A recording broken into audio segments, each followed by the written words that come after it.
E nós vamos conversar com o professor do Departamento de Geografia da USP do Programa de Pós-Graduação em Ciência Ambiental, Wagner Ribeiro.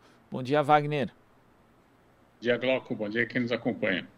Wagner, segundo um relatório do Programa de Meio Ambiente da ONU, existe um rápido crescimento dos casos de litigância climática no mundo, ou seja, pessoas recorrendo à justiça no âmbito do chamado direito climático. Em 2017, eram ao menos 884 processos em 28 países. Em 2020, esse número já chega a 1.550 em 38 nações. Como que tem funcionado a chamada litigância climática, Wagner? Veja, Glauco, esse é um instrumento muito importante que os colegas do direito têm usado cada vez mais, como você mostra muito bem, que é justamente processar aí governos e eventualmente até empresas, né? No caso da Holanda, se processou uma empresa envolvida com petróleo, no qual, por meio desse processo, eles procuram fazer com que a legislação ambiental referente à diminuição da emissão de gases de efeito estufa seja cumprida, né? E, ao mesmo tempo, em outras situações, exige também que os órgãos de fiscalização ambiental ponderem as questões da mudança climática com maior vigor, né? À luz de evidências como, por exemplo, o último relatório do IPCC, agora o sexto documento, que mostra claramente um aumento importante do aquecimento global. Então, são situações, por exemplo, né, onde você tem um governo que dá a chamada pedalada climática, né, ou seja, usa algum tipo de artifício, de artimanha, para apresentar um compromisso internacional, por exemplo, aquém do que ele apresentou em outro momento, né? É justamente a situação do Brasil atual, por exemplo. Aliás, a frase ficou curiosa considerando a nossa rede aqui, mas enfim. Então, nós temos aí algumas situações importantes, né? No caso brasileiro, nós tivemos uma ação agora de agosto, setembro, envolvendo Porto Alegre, uma juíza de Porto Alegre concedeu um recurso importante, né, nessa perspectiva da litigância climática, exigindo do IBAMA maior rigor, por exemplo, no licenciamento de usinas termoelétricas para geração de energia. São algumas vitórias que a gente começa a assistir, né, inclusive no Brasil já, Glauco. Isso é muito importante porque, de algum modo, a gente consegue ter um aliado fundamental, que é justamente os colegas da área do direito ambiental, que estão aí baseados em temas como princípio da responsabilidade comum, porém diferenciada, no direito intergeracional, estão trazendo aí compromissos mais reais, né, cobrando compromissos mais reais e inteligentes que estão aí à frente das questões climáticas, eu diria ambientais também no Brasil e no mundo. E os países firmam, né, por meio, por exemplo, de mecanismos como o Acordo de Paris, metas que às vezes não são metas específicas, né, Wagner, de redução de gases de efeito estufa, mas estabelece ali um compromisso para limitar o aumento da temperatura da Terra, né, o conjunto desses países. E quando a gente vê esse tipo de compromisso sendo assumido e observa as ações, por exemplo, de um Estado como o Estado brasileiro ultimamente, percebe-se que, obviamente, isso não vem sendo cumprido. Daí que se abre essa possibilidade de recorrer à justiça para o cumprimento dessas metas, ainda que elas não sejam metas muito detalhadas do ponto de vista ali de, olha, vai fazer isso, vai fazer aquilo, mas tendo a meta geral, é possível cobrar as ações de um Estado nacional para justamente cumprir aquilo que foi estabelecido no Acordo de Paris, por exemplo, Wagner? Exatamente, Glauco, você foi muito preciso, mais claro até do que a minha explicação, te agradeço aí. De fato, o que se busca é isso, né? Você tem uma meta, né? Ela tem que ser especificada, ela tem que ser buscada fundamentalmente, né? E se você tem aí, ao longo do tempo, a mudança de compromisso, né? No caso brasileiro, por exemplo, o governo atual acabou de apresentar um compromisso de redução de gás de efeito estufa, onde em vez de pegar o dado de 2005, que era que todo mundo, a matriz, né, a partir da qual você deve cortar, ele adotou 2020, ou seja, você vai reduzir o mesmo percentual, só que com um volume de emissão muito maior, né? Isso está sendo chamado aí de pedalada fiscal. Alguns colegas fizeram um cálculo com 400 bilhões de gases de efeito estufa de volume. Isso é de uma unidade que não é o caso de dizer aqui agora, né?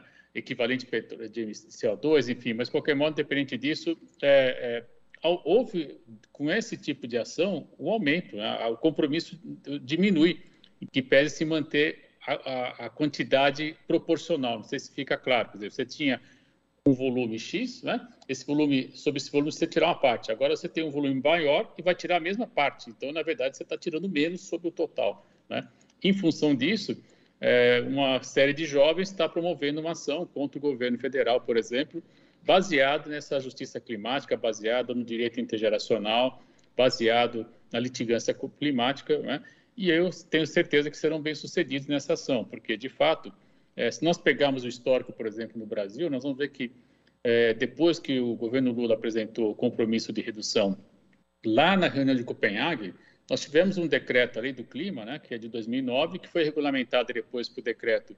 A Lei do Clima instituiu, por exemplo, a Política Nacional de Mudança Climática. Depois nós tivemos, no ano seguinte, um detalhamento disso, justamente isso que você está cobrando, né, e havia esse detalhamento, e isso foi revogado em 2018 pelo governo Temer. Então, veja, a gente tem aí, quando a gente fala que o Brasil pós-golpe é um outro país, né, as evidências são claras, né? Esse é mais um caso, infelizmente, né, que mostra o quanto nós retroagimos, né, depois do golpe que destituiu injustamente a presidenta Dilma. E agora, então, a gente tem novamente o compromisso internacional de apresentar uma meta de redução, e o que o governo Bolsonaro fez foi, infelizmente, pegar um número que não era mais aquele do compromisso anterior, pegou um compromisso, um número mais à frente, ou seja, quando o volume de emissão aumentou.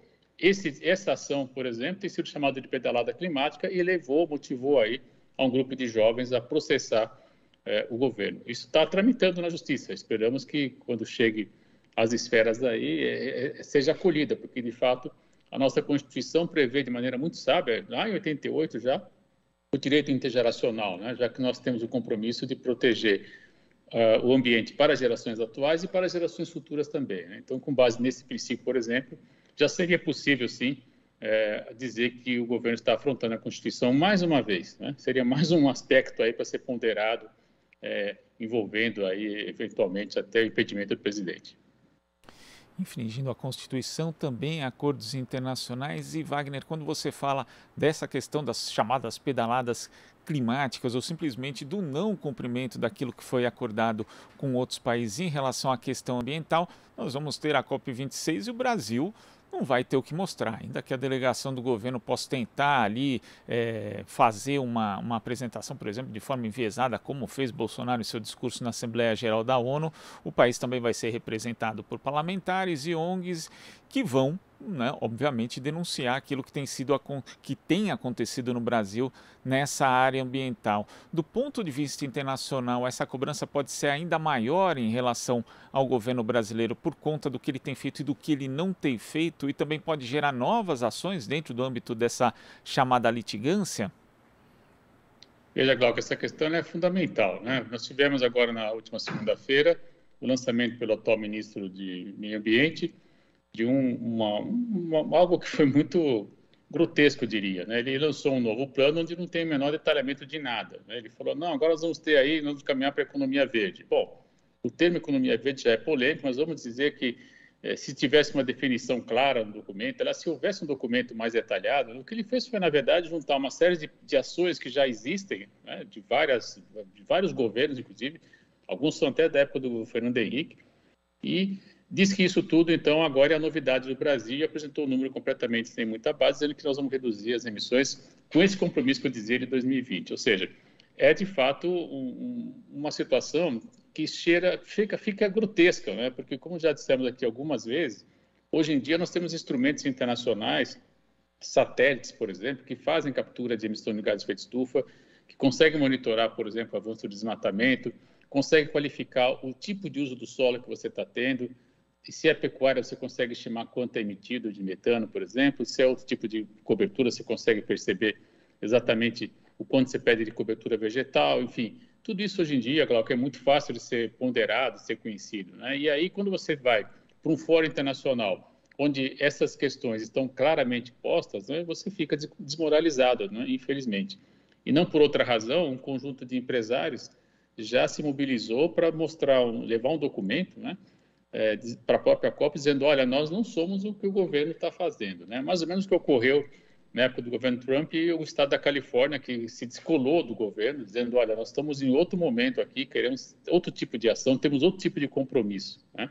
E é, de fato, o que está ocorrendo. Por que os empresários fazem isso? Não é porque eles também são legais, né, com as questões climáticas, porque eles sabem que isso pode ter ações, por exemplo, de retaliação à compra de produtos brasileiros, né, o que vai prejudicar ainda mais a nossa já frágil economia, né? Então, eu diria que esse contexto todo, ele é muito ruim para o país, né? Nós perdemos credibilidade externa, isso pode levar, infelizmente, né, que o Brasil sofra retaliações, não de algum tipo de intervenção, não, simplesmente um país decidiu, olha, não compro mais produtos de quem está emitindo tanto de CO2, e aí a gente vai passar a ficar numa situação um pouco mais difícil na nossa já frágil economia e na inserção internacional. Além de tudo, acho que o que tem de mais grave, né, é que hoje em dia as ONGs são muito bem articuladas, elas têm uma rede de informação muito ágil, né, e isso tudo circula com muita rapidez, né, Glauco? E tem até situações alegóricas, né? Certamente o Brasil vai receber aqueles troféus nada agradáveis de receber, como, por exemplo, o fóssil do dia, o fóssil do ano, o fóssil da conferência, enfim, são situações realmente que levam a uma imagem muito negativa do país, alterando drasticamente uma posição que nós tínhamos até pouco tempo atrás, né?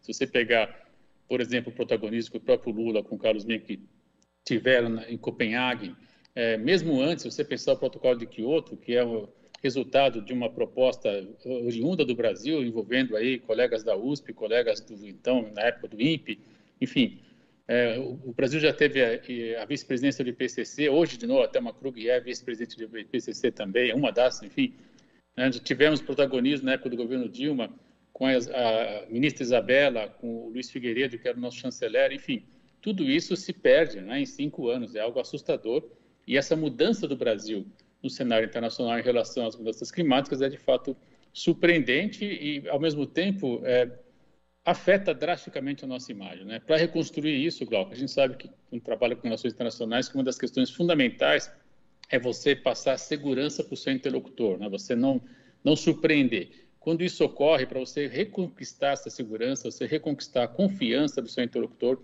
é demorado, né? E a gente sabe que isso não é de um dia ao outro. Portanto, o prejuízo para o país é enorme, infelizmente, e certamente seremos, lamentavelmente, do meu ponto de vista, muito criticados na próxima semana na COP26, que vai ocorrer agora. Começa domingo, né, e vai ao longo até o dia 12 agora de novembro. Você lembrou, Wagner, que as informações circulam, né, nessa área, principalmente entre as ONGs, lembrando que uma ONG austríaca, inclusive, há 2 semanas entrou com uma denúncia contra o presidente Jair Bolsonaro no Tribunal Penal Internacional em Haia, a 6ª denúncia contra ele, justamente por conta de crime contra a humanidade em razão da sua política ambiental. E nós já temos também, Wagner, tivemos aí a definição esse ano de uma nova tipificação de crime contra o conjunto da humanidade, que é o crime de ecocídio. Uma comissão internacional de 12 juristas elaborou ali, né, definiu bem o que é esse crime, que diz o seguinte: para os efeitos do presente estatuto, fazendo referência ao Estatuto de Roma, entender-se-á por ecocídio qualquer ato ilícito ou arbitrário perpetrado com consciência de que existem grandes possibilidades de que cause danos graves que sejam extensos ou duradouros ao meio ambiente. E, infelizmente, é isso que a gente tem observado no decorrer desse governo, Wagner. Não há dúvida, Glauco. Você é sempre muito bem documentado, bem informado. É muito agradável também conversar com você, assim como com a Marilu, enfim. Mas eu diria que essa questão no Tribunal de Haia, a gente comentou há 2 semanas atrás, justamente, né, trazendo essa questão. Até fiquei muito contente com a repercussão que teve aí nas redes, né? De fato, essa ONG levou, mais uma vez, né, o presidente ao Tribunal de Haia. Dessa vez, pela primeira vez, né, ocorreu por conta das questões socioambientais. O conceito de ecocídio ele já vem sendo discutido há algum tempo, né? E é importante, quando ele chega nessa esfera de uma definição de caráter jurídico, aí você passa a ter mais um instrumento que você pode judicializar, né? Pode levar para os tribunais. Isso certamente, por mais que possa ser moroso, mas os resultados chegam, um momento ou outro você tem uma resolução sobre essas questões, né? A morosidade faz parte do direito, né?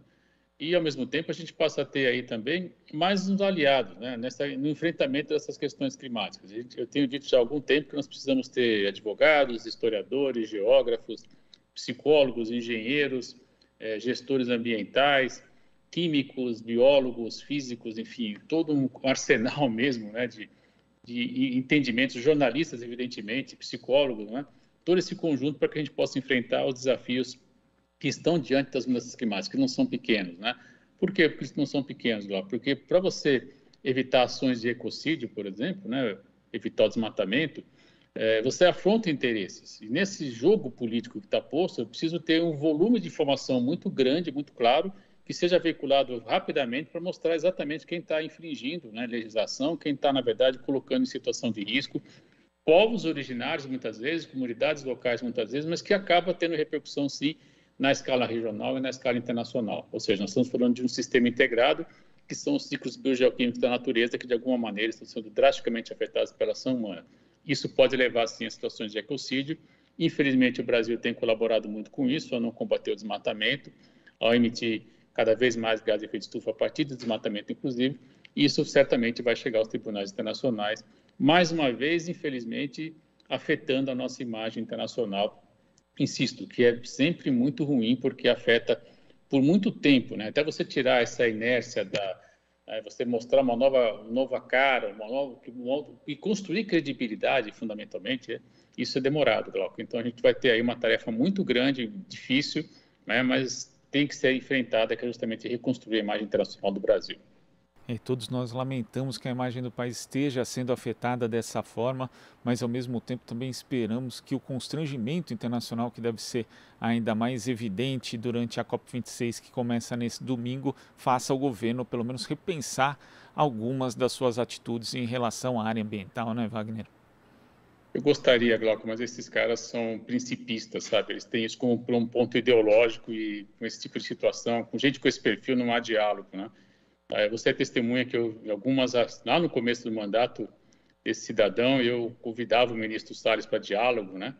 E não era ironia, não, era disposição de conversar mesmo, né? Eu acho que a gente tem que conversar com quem quer que seja governo, enfim. É papel da universidade esse diálogo, e não houve nenhum tipo de ressonância em momento algum, né? E não é, quando eu digo conversar, não é chamar para sentar na mesa, não. Se chamasse, até iria, acho que é nosso papel mesmo ter interlocução. Mas é ler o que está sendo produzido, né? É conhecer, de fato, as implicações do resultado das ações que eles estão fazendo hoje, né? E, infelizmente, eles não têm esse tipo de preocupação. Ao contrário, é um projeto, de fato, né, de promover o desmatamento, de promover o extermínio de povos originários, enfim, de afetar drasticamente comunidades que eles consideram de menor relevância, né, quando, na verdade, são alternativa, né? Essa diversidade cultural que o Brasil tem, que nós chamamos de sociodiversidade associada à biodiversidade, é que nos dá uma característica absolutamente singular, né? E eu vou dar aqui um spoiler, a gente está quase pronto o nosso livro sobre, contando com vários colegas também, sobre a devastação da Amazônia. A Amazônia, dos pontos alternativos da devastação, em breve teremos a oportunidade de lançar esse material, onde a gente apresenta ali vários trabalhos de diversos pesquisadores que mostram claramente alternativas para o que está acontecendo na Amazônia hoje. E são autores brasileiros da Amazônia e de outras partes do país. Nós não precisamos mais, Glauco, de nenhum tipo de tutela internacional. Há reflexão, há projeto, há capacidade hoje tecnológica, científica de propor alternativas para o que está ocorrendo. Infelizmente, esse governo não é sensível a isso. Ele nega a ciência e nega, inclusive, e desqualifica aquilo que é feito no país. Mas isso vai passar, Glauco, eu tenho clareza disso. E acho que o pior já estamos enfrentando, né, no meio dessa turbulência, mas certamente isso não vai durar muito tempo, não. Eu espero, inclusive, que isso o quanto antes, né? Mas no prazo máximo, eu diria que as eleições do ano que vem a gente vai ter um outro cenário, espero. Mas temos que trabalhar muito para isso, né? Não tem nada a ganho, nada está resolvido. Enfim, a política ela se ganha sempre no dia da eleição, não tem nada previamente, não. Como alguns colegas acham, nesse aspecto eu sou bastante realista e política se ganha no dia, né? A eleição se ganha no dia, enfim. Mas isso é uma outra pauta, outro assunto. A história recente tem mostrado isso. Wagner, muito obrigado pela sua participação, e quando o livro ficar pronto, né, ainda mais com um tema como esse que é tão importante, não só por conta do contexto que a gente vive aqui no Brasil, mas no contexto climático mundial, aí você avisa a gente que vamos repercutir, vamos discutir aqui. Até a próxima, Wagner. Sim. Até a próxima, Glauco. Obrigado pela oportunidade aí. Conversamos aqui com o professor do Departamento de Geografia da USP, do Programa de Pós-Graduação em Ciência Ambiental, Wagner Ribeiro. Você está ouvindo Jornal Brasil Atual. As notícias que os outros não dão.